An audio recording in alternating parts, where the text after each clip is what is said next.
Enoch, they say the last name first when they're talking about other people.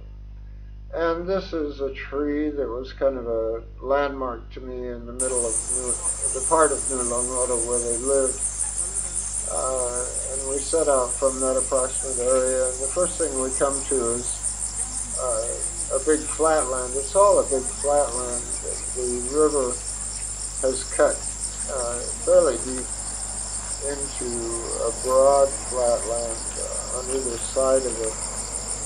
This is a road that goes to a diked off area.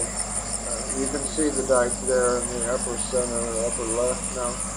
The main dike that keeps the water of the river out.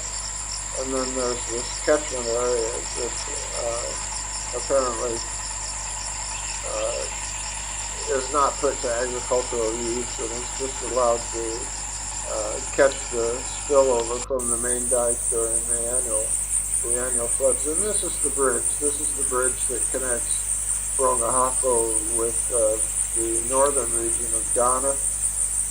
And the water comes up during the flood season to about the full height of the bridge. The top of the bridge isn't said to flood, but it comes up about as high as these dikes. I was interested in getting some idea of the hydraulics of the rainy season recharging the groundwater. I'm not sure the extent to which that happens. I think the groundwater sits rather higher than the level of the river at this low time of the year. Here's the river. These are the things I was thinking about as I was coming to Ghana and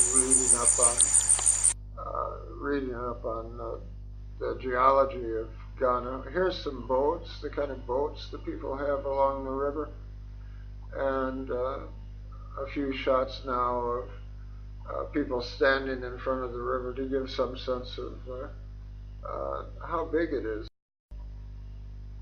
For it is quite large. It's one of the Volta River extends up into the Lake Volta, and then it's fed by this river and the Black Volta and the White Volta, which comes from the north east part of the country rather than the northwest part of the country. Enoch on the left here got 40 breadfruit trees some months before this film was shot, and this in the forefront is the tiny, well, not tiny anymore, but the breadfruit as they are planted in the ground. Enoch coordinates with an NGO called PREC, P-R-E-C, the Poverty Reduction and Empowerment Center, and they have fielded 64,000 trees in this immediate area. Cashews, mango. We're standing just to the side of a very large stand of maturing mango trees. The economic value